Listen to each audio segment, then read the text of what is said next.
Hello and welcome. You saw the thumbnail, you've read the title, you know what you're here for. These are some of the worst cards ever made in Flesh and Blood. What better way to start a video like this than with the card from the very first set, Welcome to Wraith. This set laid the foundations of the game, and while sure, not every card can be Fiandal, Spring Tunic, or Sink Below, there's not that many cards that you could call truly terrible. Except Bonehead Barrier. This 1-cost yellow brute instant reads, roll a 6-sided die. Prevent the next X damage that would be dealt to your hero this turn, where X is the number rolled.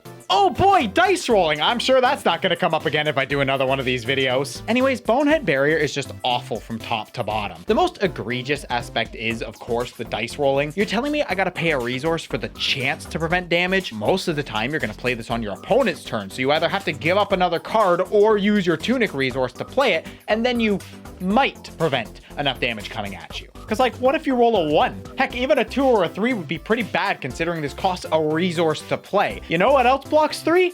Most other cards. So what, you're telling me that I gotta sit and pray I roll a 5 or a 6 for this to be barely usable? Not only is Bonehead Barrier bad from the fact that it costs you a resource to get a chance to cover damage, it's also completely antithetical to the Brute game plan. Brutes are all about discarding 6 power cards, often at random, and Bonehead Barrier is an instant. So not only does this card suck to actually play itself, it can also completely ruin your own turn if you discard it randomly. I mean, imagine setting up a Bloodrush Bellow turn, then attacking with a Wild Ride, and you draw and discard the Bonehead Barrier. I'm pretty sure I would just end it all right then and there, honestly. The only upside to this card, if you could call it that, is that it does protect from both physical and arcane damage. So cool. At best, it's a worse Oasis Respite, but hey, at least it pitches for 2. Bonehead Barrier is quite literally the worst brute card ever, and it's not even close. And you want to know the funniest thing? This card is a super rare. Yeah, for those of you who don't know, Fab used to have super rares back in the first 2 sets, but they scrapped this rarity with Crucible of War. Back then, you'd usually get 2 Majestics in a box and 3 to 4 super rares. Imagine you're a new player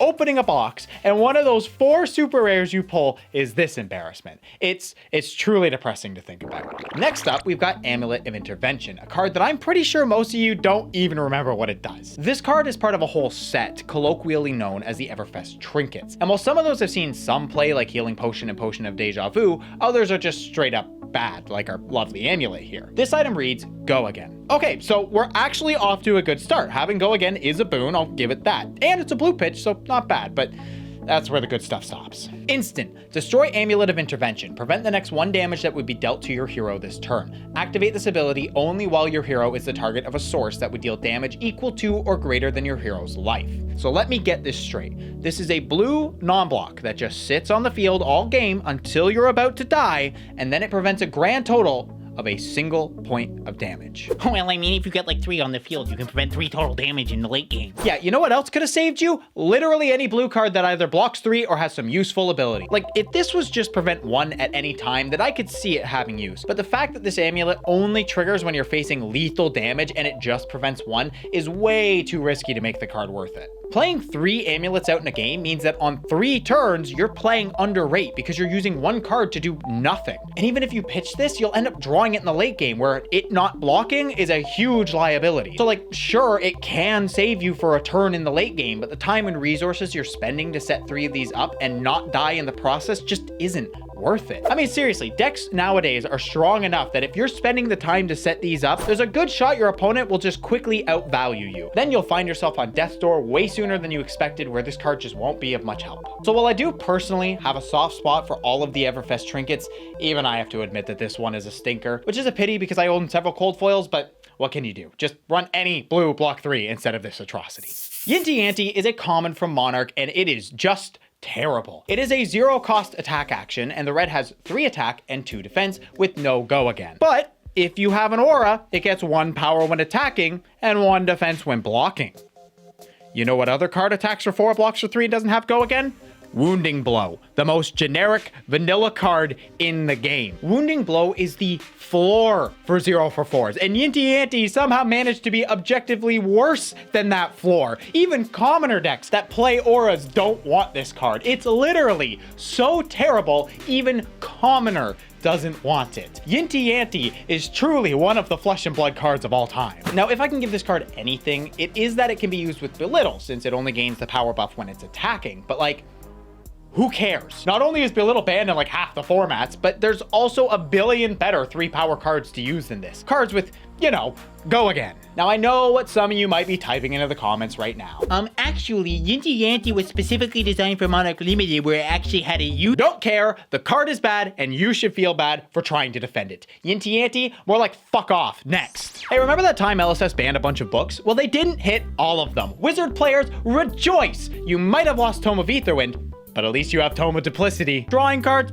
How about instead you play this 3-cost, 2-block blue from Uprising that reads, look at the top 2 cards of your deck, then banish one. If it's a non-attack action card, you may play it this turn as though it were an instant. Okay, so this is literally just Kano's ability, except you get to pick one of the 2 cards rather than doing it off the top, and you can run it in any wizard deck. Only problem is, unlike Kano's ability, which is actually quite good, Tome of Duplicity is an embarrassment to an already embarrassing class. See, the reason that Kano's ability is so good is because it's on the hero. If you have 4 cards in hand, you just need to give up 1 blue for this. But Tome of Duplicity also costs 3, meaning that you're pitching a card just to play it. That's 2 cards in hand just to maybe hit a good card on your top 2. And even when you do hit a good card, you still have to pay for that one as well. Also, Tome of Duplicity is an action, which means you can only play it on your own turn unless you break Stormstriders for it. And if you're breaking Stormstriders for this card, what's wrong with you? Now, obviously, Kano doesn't want this card since his own ability is this, but better, but even the other wizards don't want to run this. Not only do they all play attacks, they also just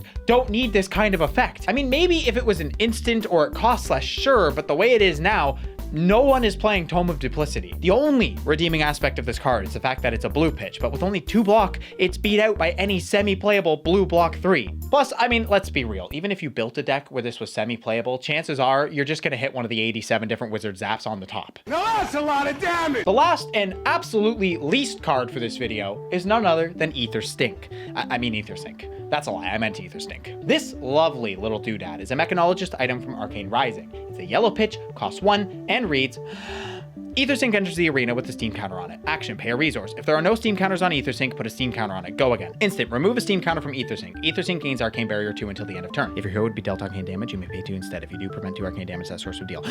Holy fuck. Okay, so the gist of what this card does is that it stores a steam counter until an opponent sends arcane at you, and then you can remove the steam counter to get the AB. And then you gotta pay into it again to put the counter back on at action speed just to get the AB2 again. So I guess that like you're just supposed to pray your Kano opponent doesn't kill you in response to putting the steam counter back on it. Huh. Okay, so let's just run down what's wrong with this card from top to bottom. It doesn't block, gross. It's a yellow pitch, cringe. No go again, ugh. It requires a resource to add a steam counter, ew. And it doesn't even block the arcane itself. It just gives you the privilege to pay for it. Ugh. But the real death knell for Ethersync is the very simple fact that Visiotronic Model I exists. Like, there's just no reason to play Ethersync and jump through all these hoops when you can just run a copy of Visiotronic to just always have the AB2. You don't need to put it in the deck, draw it, pay a resource to play it, then remove the steam counter to get the AB2 for the turn. The Visiotronic Model I, it's just there. It's just there. You could just use it. You know, saying all that out loud really puts into perspective just how bad Ether Stink is. The only good thing I can say about it is that its existence helped me make this video, which was actually a lot of fun to do. So I guess, thank you, Ether Stink. You're a real bro for that. Now get the fuck out of here, you trash ass cards. And that is it for this video. Let me know what you think about the cards on this list. Are they more playable than I'm giving them credit for, or am I completely and utterly correct like I totally always am? Also, let me know what else you think could contend as the worst cards in the game. See, I had a lot of fun making this video, and if you guys want me to make more, I will happily do so. While Flesh and Blood doesn't have an endless card pool to look at like the other games, there's a surprising amount of bad cards. So if you want to see more of these videos, let me know, please. But thank you for watching, and thank you to the patrons. You guys are awesome, and I really appreciate all the support. Thanks to the Giga Chad Saint, Geeks First, Elixir, Vinny, Smokeopotamus, John, Ty, James, Chemical, Bryant, Transient Fire, Dark Memoria, Big Hungry, and Wolf Shadowmancer. Then we've got the Alpha Chads Thomas, Zajima, and Aaron. And finally, there's the Super Chads Thal, Cece, Eric, Ben, and Yogbadoodles21. Thanks again as always, and stay Chadly, my friends.